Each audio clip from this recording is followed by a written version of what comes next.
you can't worry about insurance. You're in the hospital. Things are going to cost what they're going to cost. They're running MRIs and CAT scans and blood work and all this stuff. And your whole time in your brain, you're like, cha-ching, cha-ching. Every time they bring a little sponge in or something, you're like, oh my God, is that going to cost me $500? It is what it is. You can't worry about it because there's nothing you can do. You just want them to get better and get the very best care. Welcome to Aging in Style, the podcast dedicated to celebrating aging and what it takes to do it well. I'm Lori Williams. I'm a certified senior advisor and senior housing expert. In each episode, you'll learn stories of older adults who are thriving in their 70s, 80s, 90s, and in some cases in their hundreds. Whether you're an older adult or the child of an older adult, this podcast is filled with insightful resources, organizations that are doing incredible work, and stories that will inspire you to volunteer, learn, and who knows, maybe even skydive in your golden years. Hi, welcome to today's episode of Aging in Style. Today, we are talking about 5 tips when a loved one is in ICU, intensive care unit.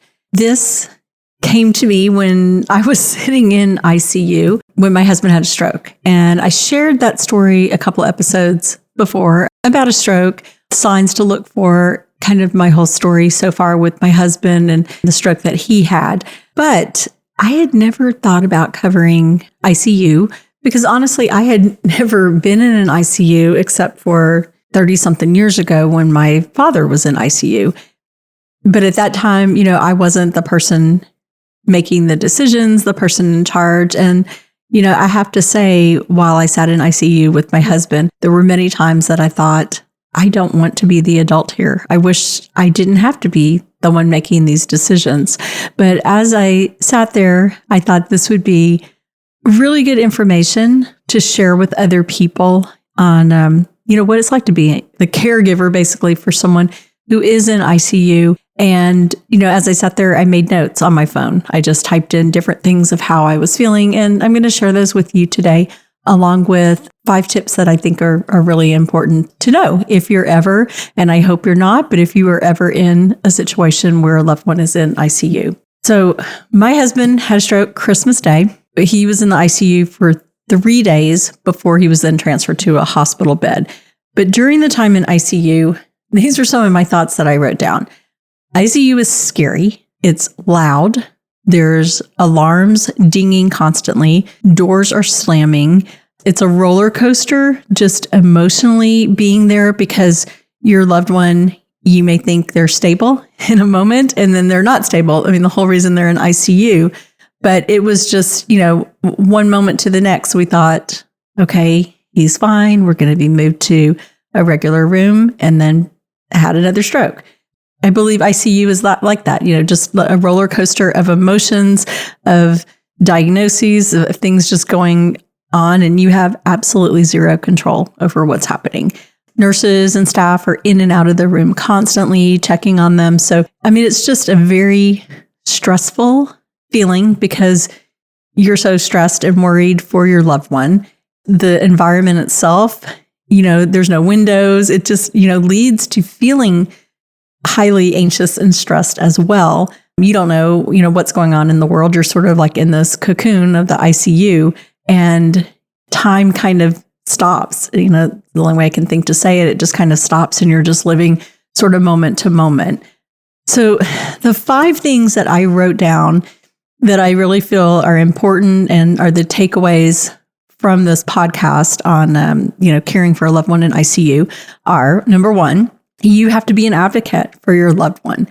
And in being an advocate, you're trying to remember everything the doctors and the nurses are telling you, and they're throwing terminology at you that you don't know. I knew a lot of it, but still, I didn't know a lot of things that came with the stroke and with medications and with things that they were seeing. And so I was looking up things on my phone. I was writing down what they told me. And then I was also Googling, which is not always the best thing to do, but just what certain things meant, just so I knew what was going on.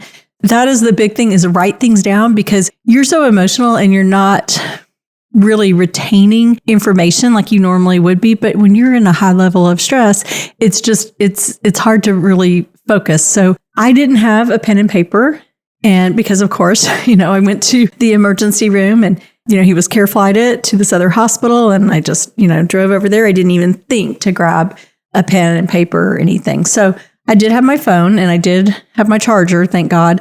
But I was just in the notes section of my phone. I just was writing things down as they told me things or typing them in. Any, terminology, tests they're doing, medications, anything they told you, I would write it down. So that's my big tip for you. Just write things down because you are going to forget when they leave the room.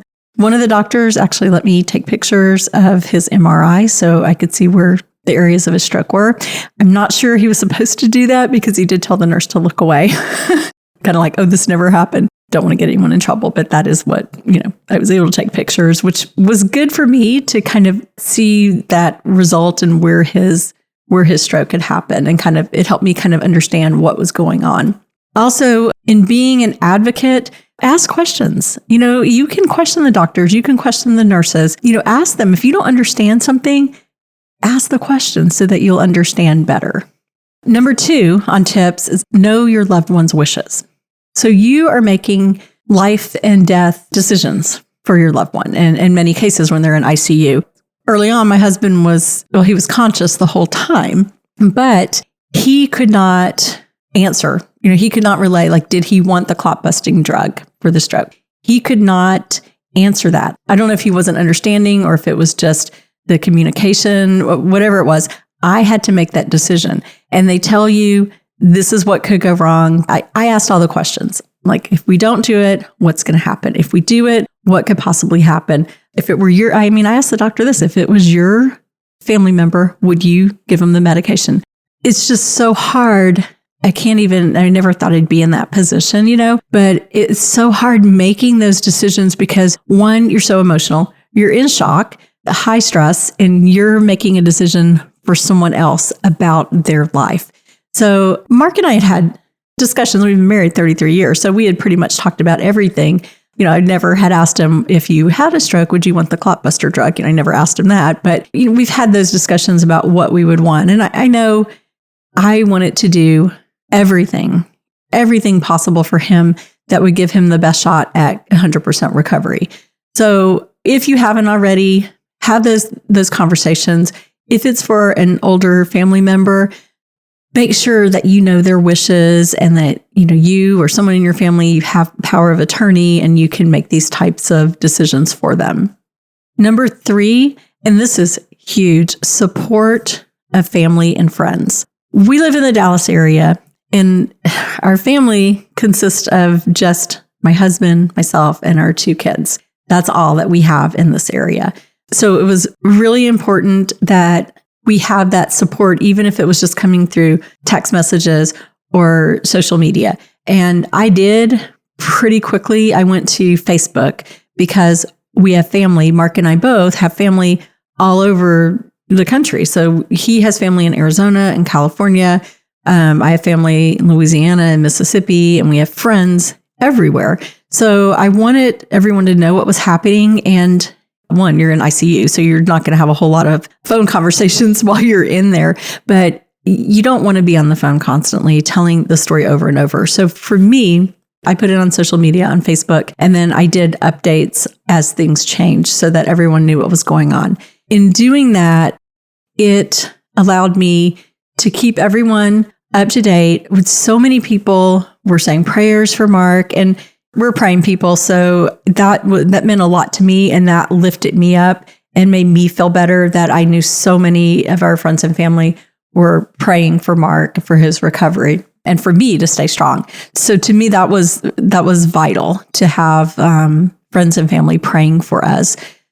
Also, we had friends, and so many people were asking me, what can we do?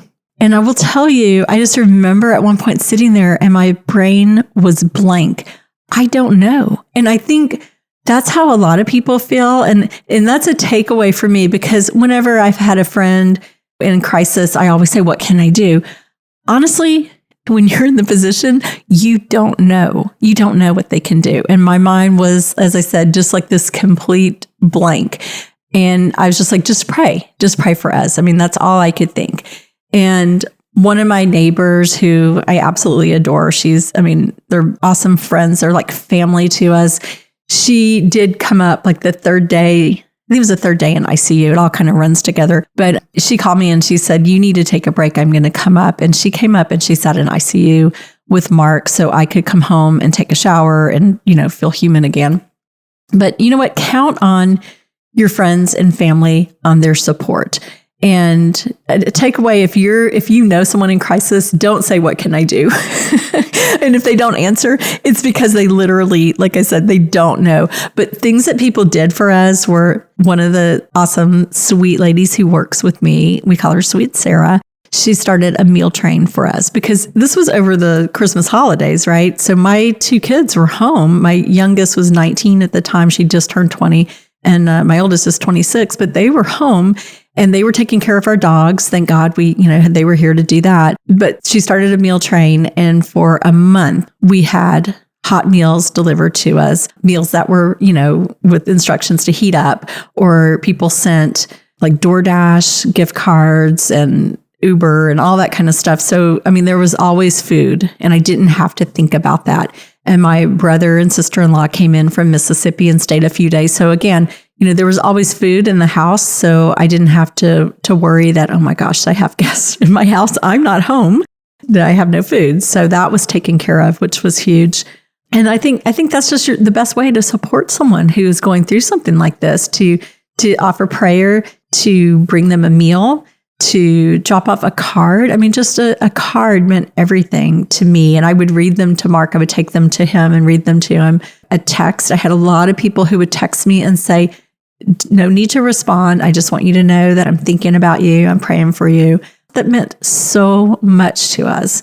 Count on the support of your family and friends. Self-care is number 4. Take care of yourself. And that was a really hard thing because you're not really thinking about yourself and your own needs when you're sitting there in ICU watching the person you love most, watching, all these things happen to them. So one thing that I would do, I would just feel pretty much overwhelmed at some point. So I would just tell the nurse, I'm just going for a walk. And this hospital where he was, it just had this long area, like a long corridor. And I would just go, it'd be like 2, 3 in the morning. And I would just go walk it. I guess just moving my body, change of a view, just to be out, not in this room under this enormous stress, just to get out and just walk up and down. I would just pace those halls and just pray. Sometimes I would be talking to my brother or my kids, and I would just be out there just walking. A lot of times just being just quiet, like in meditation. It was really, really cold and there was a parking garage kind of attached there. And I would just open the door and stand there in this bitter cold. It would just kind of, sort of like wake me up to get the fresh air and the fresh cold air. Because when you're in that situation, your emotions are just all over the place. You're scared, you're sad, you're, anxious, you're angry that, oh my gosh, why would this happen? Especially like I can give my example is that Mark had his first stroke on Christmas night. When we got to the hospital, he was walking and, they were like, okay, it was a minor stroke. Well, then the next day he has major strokes along with it. So it was kind of like, okay, I thought we had this plan, right? It's this, we get to ICU and the next day, now it's this. It is so much worse. So, that's kind of what I say about being the roller coaster, but just, you can't get lost in the anger and all those emotions. You just have to, for me, I just kept thinking, you cannot have a breakdown. You have to stay strong and you have to make these decisions and get Mark through this, get your kids through this. I'll stay whole and intact as a family and we've got to keep it together. But you do have to think about self-care for yourself. You need to think about eating. And I will tell you, eating was the last thing on my mind. I felt sick to my stomach. So I didn't want to eat anything. So it was really hard. I remember there was nothing open. It was like 2 a.m. and I found like this vending machine. I had string cheese and some almonds. And I think that was the first thing I'd eaten in like 2 days. But just try to eat and try to keep yourself healthy because you don't want to get sick on top of everything else. The other thing is, you can't change the past. And when you're sitting at someone's that you love, sitting next to their hospital bed, And you're thinking, oh my gosh, all the woulda, coulda, shouldas, like, oh my gosh, his blood pressure had been high for 2 weeks before this. I mean, he'd gone to the doctor, gotten some medication, but it hadn't gone down enough. And he called the day before Christmas Eve and had an appointment for the next week. But, I was sitting there thinking, why didn't I just push that, his blood pressure's high. Why didn't I just push that we just go to a walk-in urgent care place, do something, go to the hospital? You can't beat yourself up. You don't know. I mean, I didn't think he was going to have a stroke. I mean, yeah, I was worried that his blood pressure was high, but I didn't, we don't think these awful things are going to happen, right? So you can't beat yourself up. You can't think about what could have been. You just have to move forward. The other thing for me was I was so worried about insurance because I hear the stories all the time that a crisis, something like this happens and families are just, even with good insurance, which we have good insurance, but even with good insurance, they don't pay for things. And so I was stressing about it and I kept telling myself, there's nothing you can do. Stop stressing about it. There's nothing you can do. It's happened. He's been care flighted. I don't know what that's going to cost at the time. Now I know it's $35,000, which is insane. And yeah, insurance won't pay for it. That's a whole other story. But at the time, I didn't know how much it was or how much, I didn't think it was that much, or if insurance would pay or not. But you can't worry about insurance. You're in the hospital. Things are going to cost what they're going to cost. They're running MRIs and CAT scans and blood work and all this stuff. And your whole time in your brain, you're like, cha-ching, cha-ching. Every time they bring, a little sponge in or something, you're like, oh my God, is that going to cost me $500? It is what it is. You can't worry about it because there's nothing you can do. You just want them to get better and get the very best care. And number 5 of my tips, it's also self-care, but it's sleep. And you really need to get sleep. And it's the very best if it's in your own bed. I did not have a full night's sleep in my bed. I think it was like a week. I think it was a week or a week and a half. I can't remember now. It was a long time. But I remember that night that I actually slept in my bed a full night. When I woke up, I felt like a different person.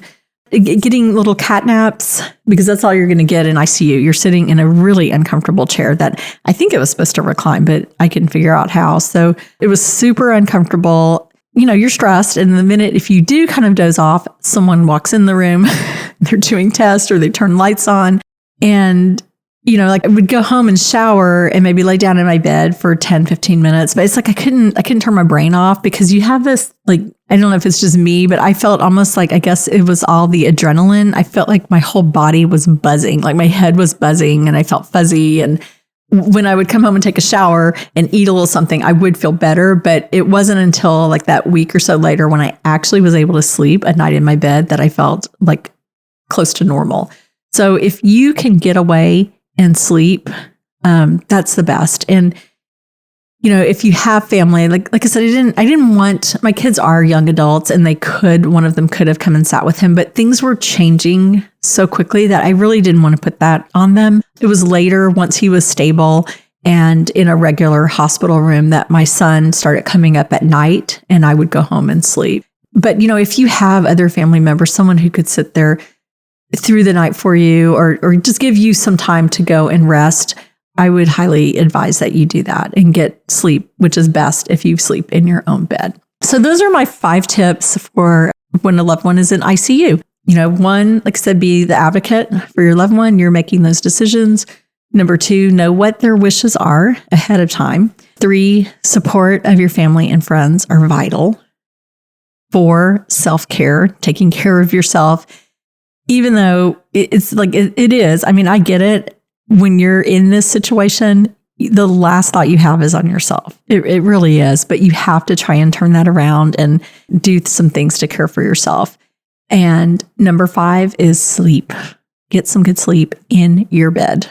That's what I have for you today. My next episode, I am going to be sharing with you about being an advocate for your loved one when they're in the hospital. I've learned so much on this journey, which we are about 5 weeks into at this point.